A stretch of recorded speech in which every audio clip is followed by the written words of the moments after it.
Hello friends, हर हर महादेव। ओम नमः शिवाय के साथ मैं कुणाल जोशी आपका स्वागत करता हूँ आपकी खुद की channel dream maker Kunal Joshi में, जो अब है डीएम के लिए। हमारा ये मोटो रहता है कि हम सबको एजुकेशन देना चाहते हैं, हर किसी को, कि हर कोई अच्छी तरह पढ़े। इसलिए हम थोड़े थोड़े अच्छे अच्छे वीडियो बना रहे हैं।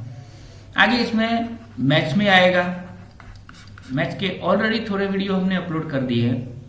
उसके अलावा फ्रेंड्स, कई फ्रेंड्स ऐसे बोले हमें कि सर आप गुजराती में भी बनाओ, तो आगे गुजराती मीडियम के लिए भी वीडियो आएंगे। ऑलरेडी हमारे मोटिवेशन की वीडियो भी शुरू है, तो वो भी शुरू रहेंगे। टाइम हम व्यतीत नहीं करेंगे, लेकिन आपके लिए हम लेकर आए हैं आज एक नया सा टेंस, जो टेंस आपको पढ़ना है। और हमारा आज का जो टेंस है उसका नाम है simple past tense. Simple past tense काफी बढ़िया सा टेंस है फ्रेंड्स। ये टेंस कहाँ पे यूज होता है? तो ये टेंस वहां पे यूज होता है कि कोई एक्शन होती है, यानी कोई क्रिया होती है, वो खत्म हो गई होती है। यानी कि इस टेंस में भी हम उसी तरह जाएंगे। सबसे पहले फॉर्मेशन लेंगे कि इसकी फॉर्मेशन किस तरह होती है। तो इसकी फॉर्मेशन कुछ यूं होती है, जैसे कि पहले आएगा सब्जेक्ट प्लस यहां पे जो आएगा वो आएगा past form of verb.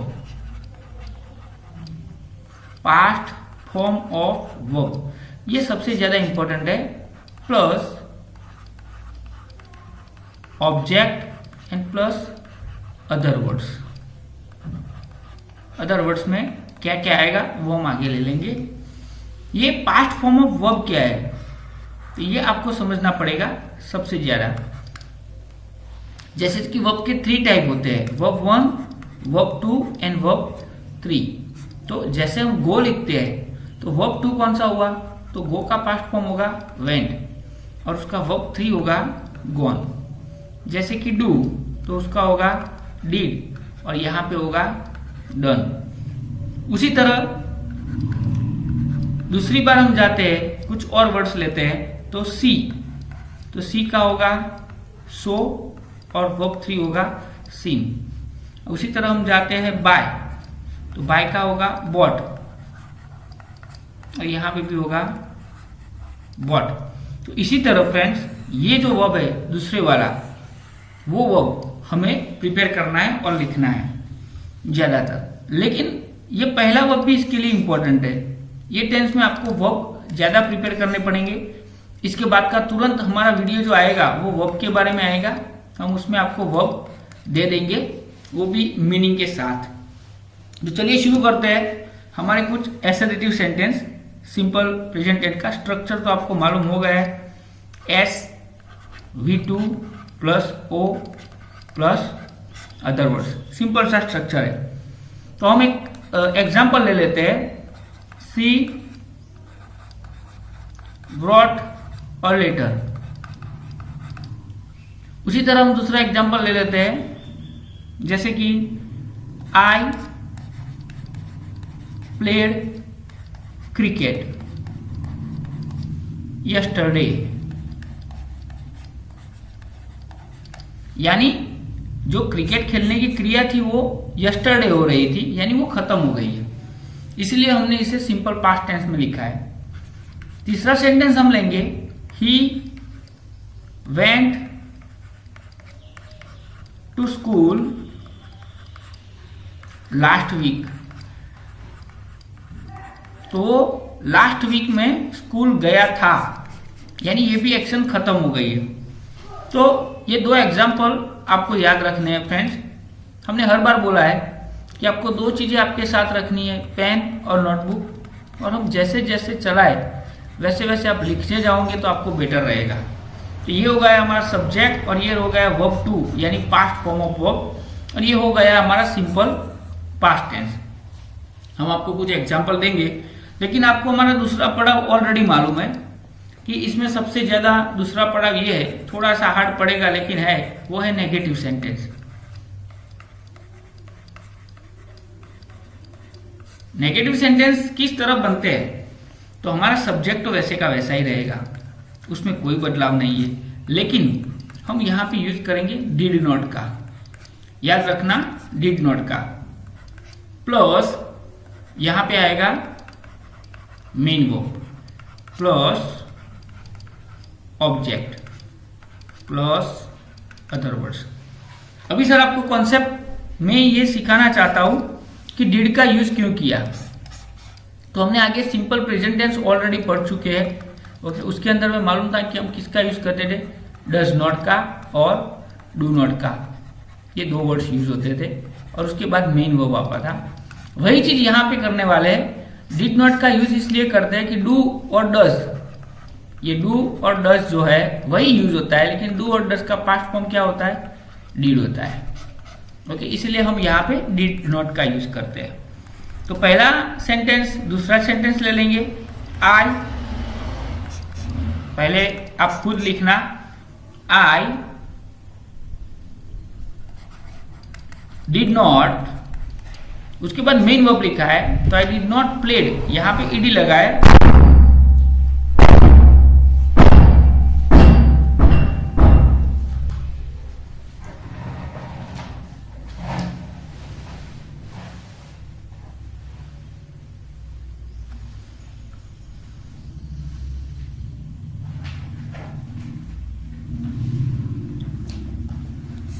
Sorry friends, तो हम पहला सेंटेंस ले लेते हैं। सी डिड नॉट, यहां पे व्रॉट लिखा है तो व्रॉट का मीन वर्ब क्या होगा, तो राइट होगा। She did not write a letter. उसी तरह यहां से दूसरा सेंटेंस हम ले लेते हैं। तो I did not play cricket yesterday. फिर यहां से तीसरा सेंटेंस ले लेते हैं तो ही, उसके बाद हम रखेंगे did not go to school last week. So simple सी बात है, अगर प्रेजेंट टेंस का वीडियो नहीं देखा है तो एक बार फिर से देख लेना। हम ये बोलते हैं कि हम जब भी टेंस चलाए तो आगे के जो टेंस है हमारे, फॉर टेंस हमने लिखे है, वो फॉर टेंस की वीडियो देखो, फिर इसके पहले सिंपल प्रेजेंट टेंस देखो, उसके बाद देखो तो आपको डू डज में मालूम होगा। क्योंकि हम जो सिखाना चाहते हैं कि जब भी डू डज का यूज करते थे, हम डज यूज करते थे तो क्या होता है, एस और ईएस निकल जाता था, यानी मेन वर्ब हो जाता था। उसी तरह यहाँ पे डिड का प्रयोग जब भी हम सेंटेंस में करते हैं, डिड, तो मेन वर्ब हो जाता है। कॉन्सेप्ट आपको यही याद रखना है डिड का। बाकी ये सब आप प्रिपेयर कर लोगे कि उसका पास्ट टेंस कैसे होगा, वो वर्ब का टेबल आएगा, उस हिसाब से आप प्रिपेयर कर दोगे। आगे बढ़ने से पहले फ्रेंड्स, मैं आपको सिखाना चाहता हूँ, समझाना चाहता हूँ, अगर आप हमारे चैनल पर नए हो तो चैनल को लाइक, सब्सक्राइब और शेयर करना मत भूलें, जिससे आपको आगे की वीडियो मिलते रहे। और हाँ, बेल वाला आइकन कंपलसरी दबाइएगा, जिससे हमारी वीडियो अपलोड होते ही पहली नोटिफिकेशन आपको मिल जाए। तो हम चलते हैं आगे। आगे हमारा कॉन्सेप्ट यही रहा कि इंट्रोगेटिव सेंटेंस, इंट्रोगेटिव सेंटेंस, दो टेंस को कंबाइन करोगे तो आपको इसी तरह से मालूम होगा। हम फिर से थोड़े से सेंटेंस ले लेंगे, जैसे कि वही जो हमने लिखा था वही सेंटेंस हम ले लेंगे। सिंपल सा सेंटेंस है, शायद आपके लिए हम थोड़ा सा डिफरेंट प्रयोग कर सकते हैं। I brought, I brought to him। दूसरा सेंटेंस ले लेते हैं, he helped you। तो दोनों का इंट्रोगेटिव बनाना है, तो इंट्रोगेटिव में पहले हम रखेंगे डिड आई, तो यहां पे क्या हो जाएगा, राइट टू हिम, क्या मैं उसे लिख रहा था। फिर यहां पे डिड ही, यहां पे हो जाएगा हेल्प यू, क्या मैं आपको मदद कर रहा था। सिंपल ही बात है कि फॉर्मेशन आपको मालूम हो गई कि सबसे पहले क्या आता है, डिड आता है, उसके बाद सब्जेक्ट आता है और उसके बाद मेन वर्ब हो जाता है, यानी वर्ब 1, और उसके बाद ऑब्जेक्ट, अदर वर्ड और लास्ट में क्वेश्चन मार्क मत भूलिएगा। यानी जाहिर सी बात है कि सिंपल प्रेजेंट टेंस एकदम आसान हो गया है। एसरेटिव सेंटेंस में हम पास्ट फॉर्म का वर्ब यानी V1 यूज करते हैं। ओके, उसी जगह पे नेगेटिव और इंट्रोगेटिव में जब डिड आता है तो वर्ब का कौन सा फॉर्म हो जाता है? मेन वर्ब हो जाता है। फ्रेंड्स, आसान तरीके से हम आपको दिखा रहे हैं। यहाँ पे आपको थोड़े कुछ एग्जाम्पल आप स्क्रीन के ऊपर देख रहे हो, उस एग्जाम्पल को घर से आपको ट्राई करना है और हर बार की तरह आपने वो 10 एग्जाम्पल सॉल्व कर दिए तो शायद आप इसमें काफी महारत हासिल कर सकते हो। ये एग्जाम्पल कैसे सॉल्व करोगे वो मैं आपको दिखा दूं। जैसे कि यहाँ पे एक एग्जाम्पल लिखा हुआ है, सी gave you the message। तो इसका नेगेटिव भी आपको बनाना है, तो क्या होगा? सी डिड नॉट आएगा। सही बात है, आप सही सोच रहे हो। She did not give you the message, full stop. Interrogative बनाना है तो डिड, सी डिड आया तो मेन वर्ब हो जाएगा, गिव यू द मैसेज और यहां पे लिखेंगे इंट्रोगेटिव। दो में आंसर देना है, एक यस में, यस। सी जब डिड नहीं आता है तो वापस वही पास्ट फॉर्म हो जाएगा, yes she give you the message. और नो सी डिड नॉट आया तो गिव हो जाएगा, give you the message. Simple सा फंडामेंटल है फ्रेंड्स। तो एक बार फिर से जो एग्जाम्पल हमने दिए हैं वो एग्जाम्पल आप देख लेना।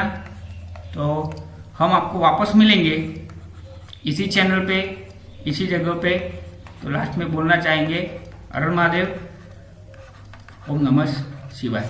मिलते हैं नए वीडियो के साथ। चैनल को लाइक, सब्सक्राइब और शेयर कर देना।